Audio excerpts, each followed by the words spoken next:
ladies and gentlemen, to present on Ghana's response to mercury pollution in the artisanal and small-scale gold mining sector.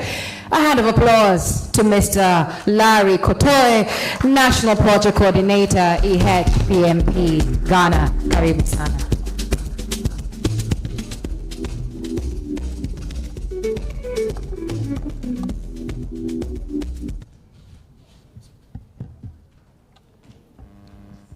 Hello, good afternoon. So I'll be very, not brief, but in terms of the technology assessment, my professor is here, so I'm being careful what to say. So I'll quickly go through the project phases in terms of giving a bit of a context where Ghana actually is. As you well know, gold is our most predominant mineral that we have. And I would say that most of the people within the mining sector are from communities that you may say, not like the Joburg type of communities, but a bit where their livelihoods are mostly impacted. But we also have directly in terms of mercury use within the ASGM sector, it's not illegal to actually use mercury within the sector. So that sets a bit of a context in terms of whether mercury is illegal or not. In Ghana, it is not illegal. Again, we need to also understand exactly the different types of small-scale mining. I remember we had people asking whether underground mining is part of small-scale. But yes, we have different types of small-scale. I'm sure maybe you might be seeing a lot of the alluvial and open pit mining that you might see most of the time. But we have the different types. They are all classified as part of our small-scale mining sector. Over the years, we've also seen a bit of the different categorizations, although it is not really documented legally, but you see different levels of, I would say, mechanization. So if you take the first one, for instance, that's the one we know traditionally to be part of our small-scale mining, which started like 1989. But over time, you see some of the mechanization coming in and then also going into fully mechanized operations that you may see over time. There are no restrictions when it comes to the use of these equipment. That is also a challenge that will be addressed when it comes to regulations in terms of putting a bit of the regulatory framework. And then also all these moving equipment, yes, there's a law that keeps track of some of these equipment, but we need to also link it up to the mining operations themselves. So these are categorizations that we've seen over the years. Now, in terms of our description of our ore type or deposits, so we have hard rock, we have the alluvial or colluvial mine, and also the alluvial itself. Now, over the years, as I showed you the categorization, it may happen in any of these areas. So we have some of the mining communities that are practicing these types of, or mining from these deposits, which is part of our interventions when it comes to the mercury-free processing. But small-scale alluvial, they all require permitting. But one of the regulatory gaps is the need for environmental impact assessment. As I said, we transitioned from, I would say, a low mechanized kind of mining, which in '89, we were just thinking about people who just use a small pickers to do mining. So they didn't require any environmental impact assessment, but over the years, we've seen a bit of or more mechanization into the system, and they can be compared to even large-scale mines, which you'll be seeing very soon when it comes to our flow sheet. In terms of mercury use in the ASGM sector, yes, Sub-Saharan Africa, we are 16% as part of the global emissions, but mainly in Ghana, 80.4% is actually being import of mercury coming into our system, and then also 50% of these releases are coming from the sector. Now, in terms of the health impact, yes, there have been a bit of smaller studies that has also concentrated in some of the mining community, very limited in scope, having elevated levels of mercury in urine. And that is something that is worrying. And in terms of environmental impact, yes, it's also contributing significantly to the levels that we have. But we are also conducting a study that is looking at broad different mining communities within the savannah and also the western side of the country to look at communities that are having mining and communities that are not having mining to compare the dynamics in terms of their exposure. So as Tanzania has already gone ahead to do this full-scale study, we are yet to start that full-scale study in collaboration with our Ghana Health Service in this particular project. In terms of our actions and strategies, so Ghana is part of the Minamata Convention, and then also we've put in place the action plans. So we started with the development of the Minamata Initial Assessment in 2018, and we went ahead to do the National Action Plan in 2020. And one of the key things within our National Action Plan is the reduction of mercury. And within the National Action Plan, we've set targets for ourselves, that is 10% on the baseline levels of in 2020, to start with 10%, moving all the way to 50% in 2050. So that is part of our national reduction target that we have for Ghana. But in terms of the regulatory framework, our laws were done before the convention came. So we have the laws on mercury. As I said, mercury is not a banned chemical. It was actually enacted to promote the use of gold mining over time. Our minerals and mining laws have also not considered alternatives when it comes to getting away with the Minamata Convention obligations as a country.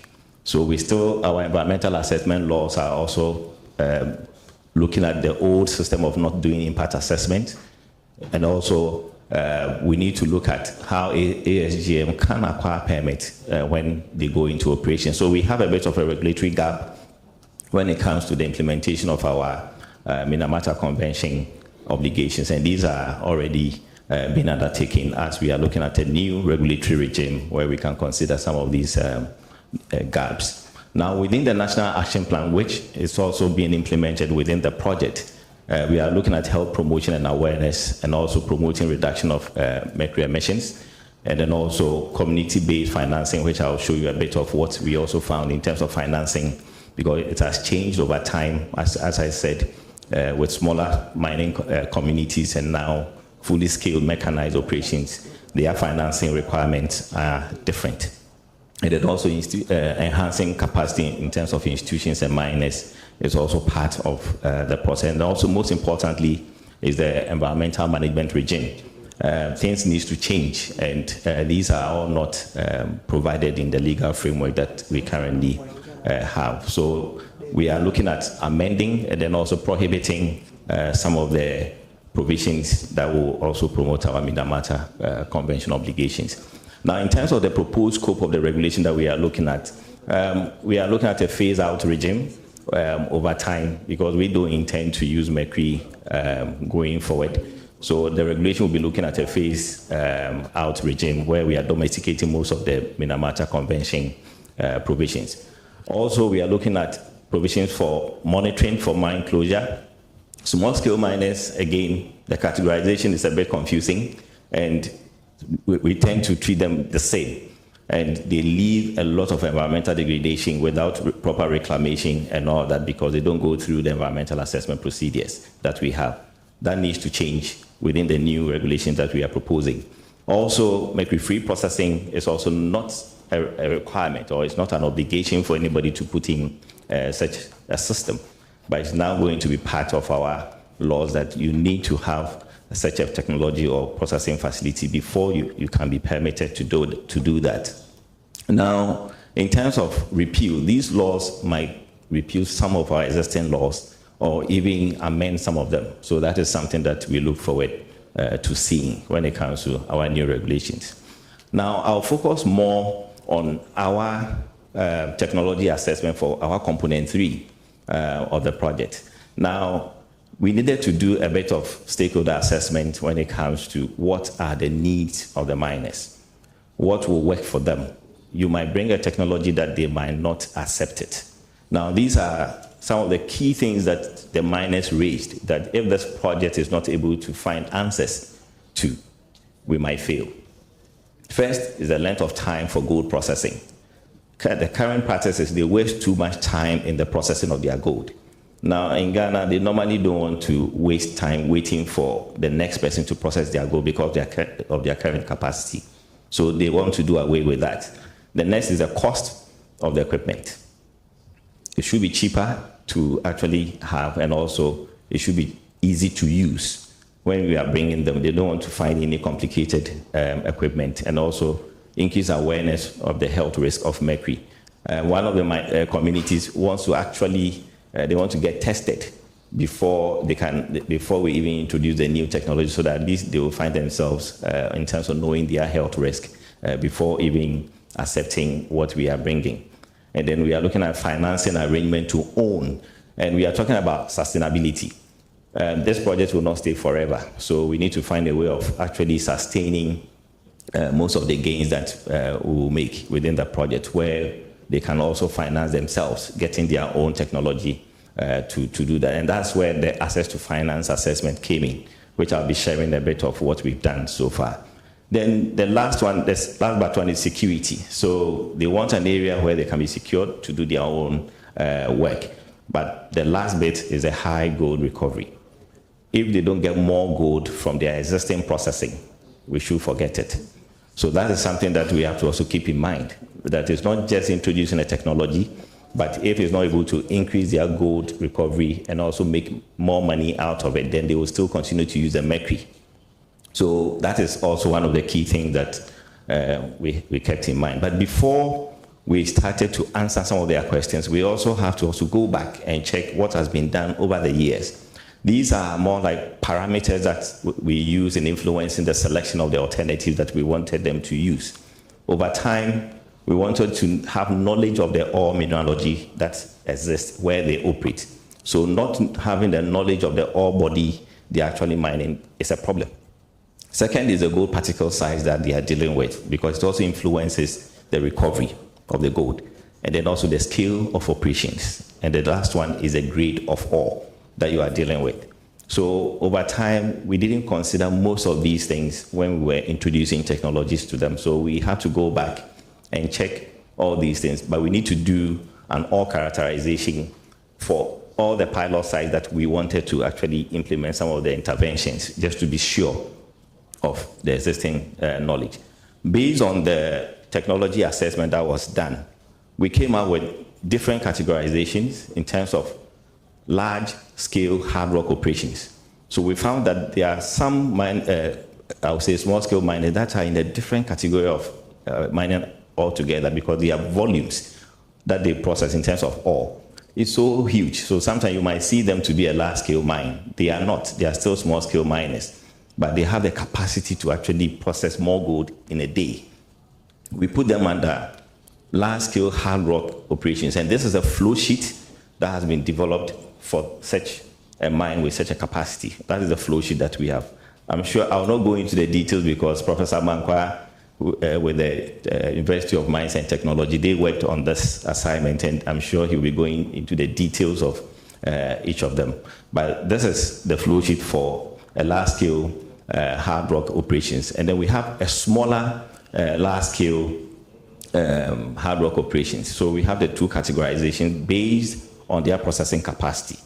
So we don't fit all of them into the same box, and they will need different financing altogether.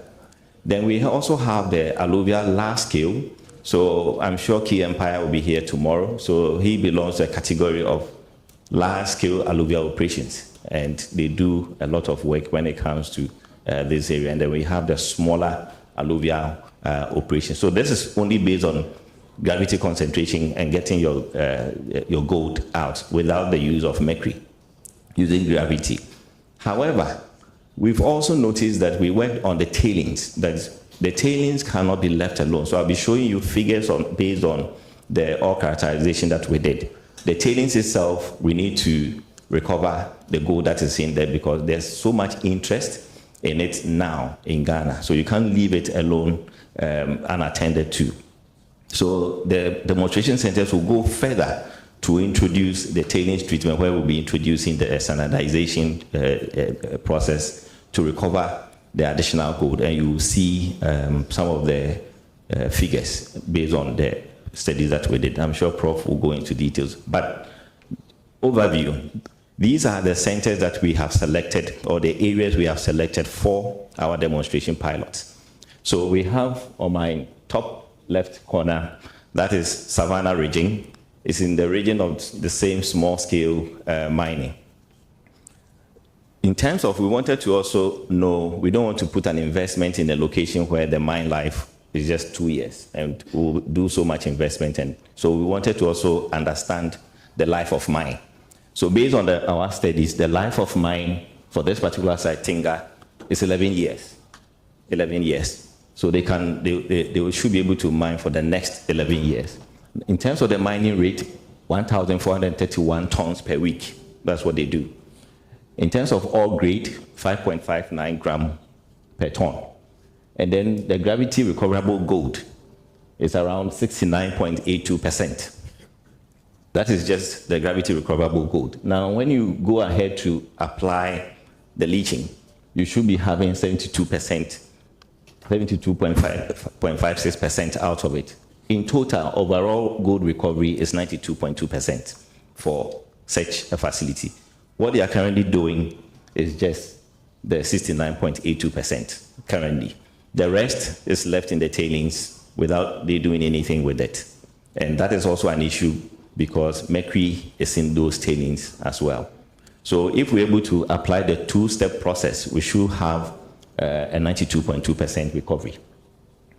Another one in Takwa, which is in the western region, that is the lower part of my left, the lower left corner. They have a mine life of 13 years.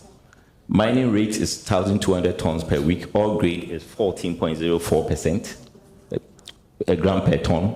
Then the recoverable gold gravity is 59.9%. Now, when they go ahead to do the leaching, they will be getting 92.2% from it. Overall gold recovery, we have 97.73%. That's what they will be getting. Now, we have a baseline for this particular site of mercury use, which is around 9.22 kilogram per year. That is for the site. And we have done our own calculations in terms of mercury reduction when they adopt our process flow sheet, which for them is total elimination, not even a reduction. And we can do considerable reduction for this site. The next one on the left, on the right corner, is also 5 years mine life. And then the mining rate is 1,000 tons per week, ore grade 3.66 gram per ton. The gravity recoverable gold is around 58%. And then on the tailings, through leaching, you get 79.55. Overall recovery, 92.2%. So for these people, once you don't assure them of additional gold recovery, they will not accept it. So this is something that we have found. But one interesting thing about the last site, and that is the need for knowing your ore grade and also the mineralogy at the site. The last site actually came out not economically viable. It wasn't economically viable, so that is in red. That tells you that the ore grade was 0.08 gram per ton. So such a site, if they don't have knowledge about they will just be going mining and degrading the environment, thinking that they will be getting so much gold at the end of the day. So for this site, it's been eliminated, and it's a good case that you need to understand the ore that you are going to mine, so that at least you lessen the environmental impact and also save more money and focus in areas where you get more recovery. So these are the areas where we are considering for the pilot based on the flow sheet and the knowledge that we have. Now, in terms of two of the sites that we considered, this is Key Empire is not part, but they belong to the range of the large alluvial, and then RMG site in Takwa belongs to the large hard rock.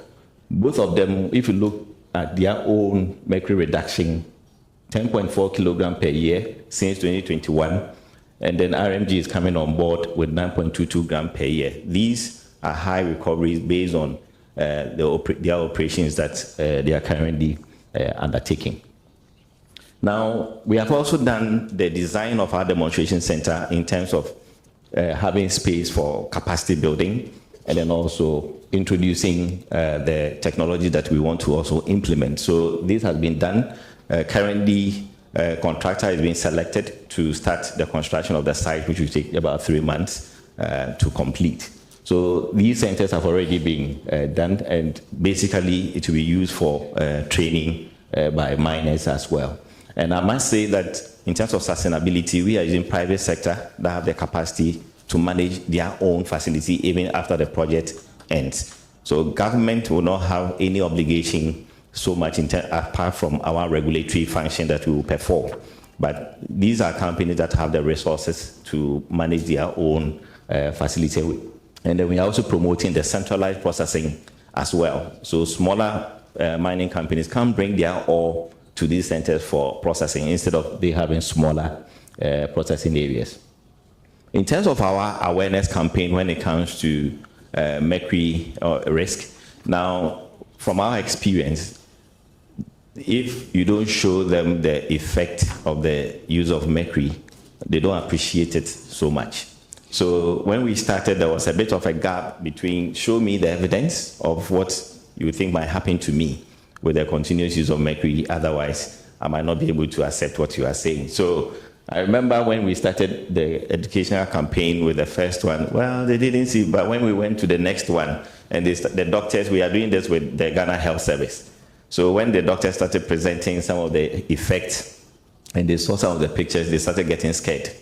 So they started recounting some of the stories of their own colleagues who might have died from mercury poisoning and all that. So sometimes you need to have evidence to be able to help with your awareness campaign. And that is something that we are looking into, and that is also the basis for the detailed assessment of mercury exposure in the communities where we also operate, so that at least we can share some of these findings with them. Otherwise, awareness campaign will be very difficult to implement. We've also come up with other IEC materials where we also use to educate some of these miners within the communities, and also our involvement of women in our communication as much as we can wherever we go.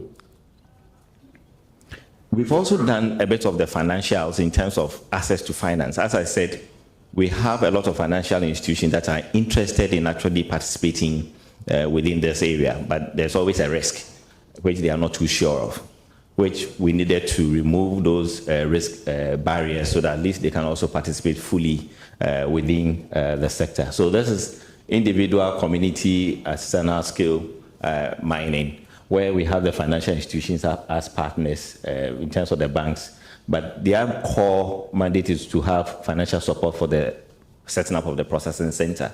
That is, people who don't have the capacity to set up their own centers where they can supply gold as part of their repayment model. So banks have also actually accepted this model for them to use to partner some of the miners who can actually come on board to certify some of the processes. And this is also in line with the new ESG principles that the banks are also implementing. So a company that has the capacity to set up some of the things that we expect them to do as regulators, then they can come on board to support them. When it comes to bigger mining companies like medium to large, their focus is more of technology vendors, where they can have support to supply more of this equipment to themselves and then pay back some of the technology. But the model is still the same for both of them, having the same regulators and also having the same financial partners, but different scale of financial support, and also how repayment arrangement could be done. So this is something that we intend to implement and test for one of the centers where we are not putting in money, but we are rather supporting a private sector person who has satisfied most of the requirements to help him package the application to apply to a bank, and the bank will advance payments to them so that we can use it as a case study to test this model.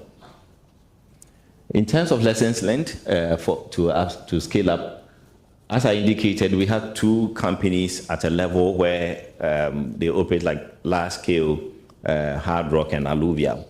And each of them, or two of those companies, are contributing around 19.62 kilograms per year. Now, if we have about over 1,500 mining companies in Ghana, if we can find 10% of those companies operating at that level to implement our flow sheet where reductions could be made, I'm sure we'll be doing 1.47 tons per year, looking at our reduction target. So there's just 10%. If we're able to get 10% of them to do that, we should be heading towards eliminating mercury entirely. And then also high gold recovery, the two-step, not just staying at the gravity recoverable gold, but going the step to do leaching in centralized processing where regulation is very tight and people can actually get more gold out of their tailings. That's something that we need to look at. And then also the relevance of the studies to actually establish the feasibility of site and informed choice of appropriate processing methods is important. For us, we are not into formalization, but we are collaborating with another World Bank project, that's the Ghana Landscape Restoration Project. They are doing the formalization aspect in terms of the geological studies, where they can provide you with some geological data. But we can also leverage and show them that, yes, once you have that geological data, you can actually help actually pick the right technology to use in the processing of your gold. So that is an area that we need to do more. Then in terms of education and awareness, we need to increase and also sustain awareness over time. That is important, and I understand where funding will come from when it comes to sustained awareness. So for us, we are not doing this alone. The Ghana Health Service, they do more of the health-related issues. So as part of their strategy, we are working with them to include some of these things within their public awareness campaign. So the materials and everything, they even helped us shape it so that this is to be part of their mandate to be doing that over time so that we don't leave those issues behind. And then also the availability of the mercury-free processing technologies. Anytime we go, they'll ask you, where is the technology that you are talking about? Can you show it to us? So having it in place and working is very important, and that is something that we need to also look into. And then also the regulatory gaps that we need to cure. Yes, there's a lot of gaps that we have that we intend to close very quickly in terms of the permitting requirements and also the categorizations that we have brought on board. And then the financing potential is also important, where we have the readiness of the banks that we engage to actually support this sector. So that's also an area that we think that it will help with the promotion. Thank you very much for your attention. Yeah. Thank you very much, Mr. Kotoye. Ladies and gentlemen, once again, we have room for a few questions, so we're going to take 6 because time does allow us. Take 3. We're going to take 3. 3 questions because time does allow. We've got a hand here. Do we have another hand? Right there and right there. So we're going to take 3 questions, and if we do have time, we'll take more. As usual, please stand up your name, organization directly to the question. Thank you very much, Larry. That was fascinating, and congratulations on your progress being made in Ghana. I'm particularly interested, and this is quite relevant for the Tanzania example as well, of going from the demonstration sites, which you indicated across the country, to the sort of large-scale take-up across the community of artisanal gold miners. And how are you going about achieving that? And I saw your very impressive design for a centre. And what do you expect to be the challenges? I mean, you talked about financing and availability of technology, but seems to me there's a big behaviour change issue as well there. And how are you going about doing that? And what are your expectations for that pretty ambitious target of getting 10% to move to mercury-free approaches? Thank you very much. So it's Lewis Temple here from the Impact Facility. Thanks.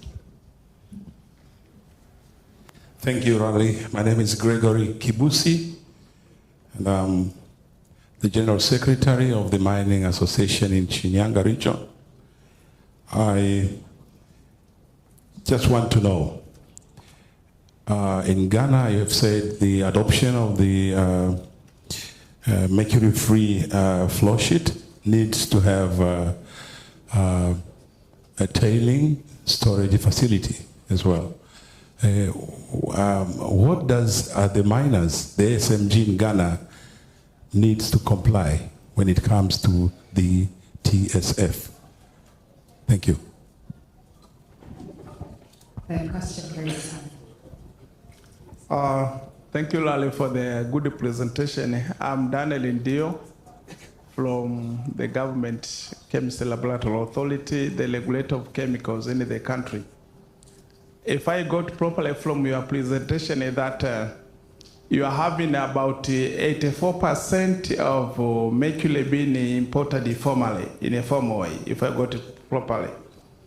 Then from our side, the challenge that there are still some a high level of illegal importation of mercury, although there are those who have been registered to import in a formal way.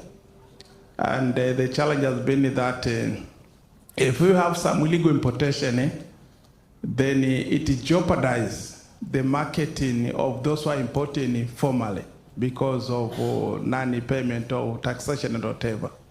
My question that now, what are the strategy being used to reduce the number of illegal importation to make all importers to import in a legal manner? Thank you. Thank you. Obviously, you, Mr. Kosoi.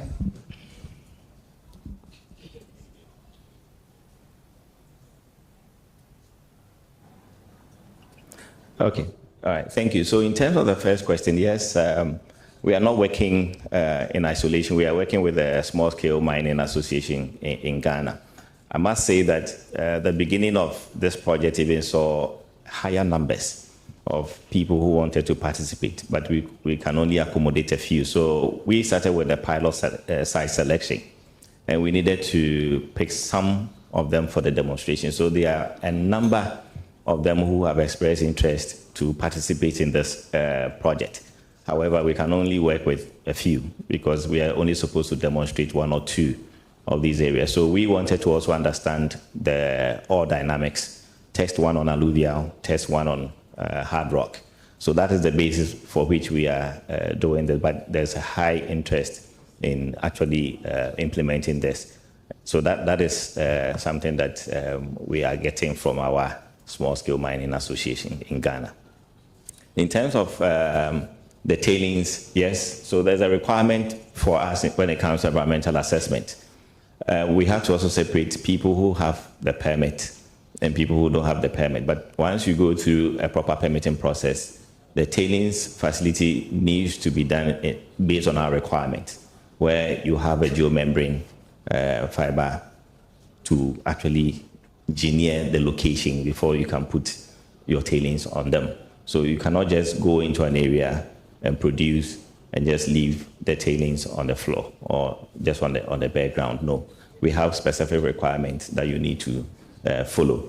And this center is also promoting similar ways of doing it, where the tailing, but even we are looking at not using mercury at all. So you will not find mercury within the flows in our demonstration center. But to your specific question, yes, we do have guidelines and requirements for that within the mining sector. And then when it comes to the last question in terms of importation, yes, as our law says, we don't have any restriction on the import of mercury. You can import, and yes, we do also understand that there are legal routes by which people bring it. So even our own data is not up to date in terms of the import of mercury. That's why we did the initial assessment in 2018 and then did those estimations, bearing in mind that we have illegal routes. But also, for us, we have a registration process in place, just that they don't use it as a mindset, thinking that mercury is illegal because they are coming to use it for an activity that they think is illegal. But indeed, it's the opposite. The use of mercury since 1989 is not illegal, just that they are hiding it because they don't bring it through the appropriate channels. But for us, we are going through the process of retraining them on the path that we want to go in terms of implementing the Minamata convention. So that's something that we are putting in place within the new regulations. Thank you very much, Mr. Kotoye. Ladies and gentlemen, we've got room for, if we have two burning questions, burning. Do we have, so now you're reflecting, is it burning, is it not? So we've got one hand here, do we have another one? Great, then we'll take that one question right here. Karibu sana. Okay, congratulations for the presentation. I want to understand Your name, organization, so we catch them. Okay, my name is Dr. Alphonse from the University of Dar es Salaam. From the flow sheet that we have shown, my interest is to understand the cost implication, the investment cost for those the alternative flow sheet that have shown. Okay, so the cost implication, yes. So you will see that most of the things that we shown in terms of the flow sheet, in terms of the equipment, they are not new. They are things that already the miners are using within the system. They are not new. Now, that's why we are doing the categorization of the operations. Now, the people that we have engaged within this, so we know they have the financial muscle, and they also have a proper management system in place.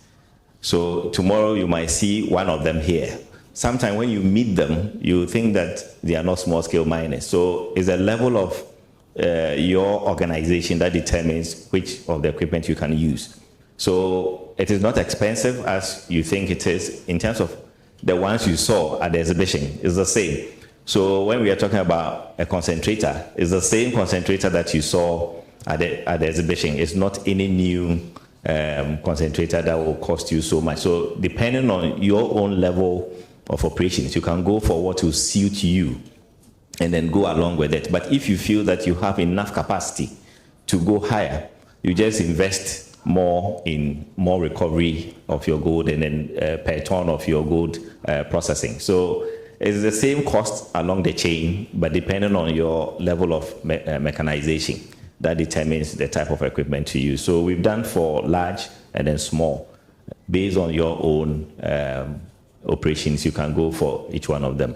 I'm sure you got the cost from the exhibition, or you didn't ask. Maybe they are still around. So for instance, Commodity Monitor is here. I'm sure they will show you their concentrator.